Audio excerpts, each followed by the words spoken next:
apa meneh omah-omah. Lek wong omah-omah iki lek keluargane gak harmonis, iku nyetrum nek ngene rezekine, akhire rezekine ora harmonis. Ngoten lho. Mulane yen awake dhewe niki pengin tata uripe, pengin mulya uripe, belajar nampa kahanan kasunyatan sing dikersakake Gusti Allah kaya apa wae keadaane kanthi rasa syukur. Awake dhewe urung bisa nyukuri peparinge Gustine, ora iso nrimo uripmu ora bakal nemu mulya.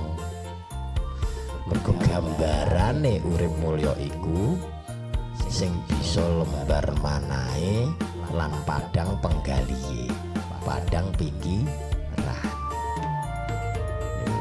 Nampa kaya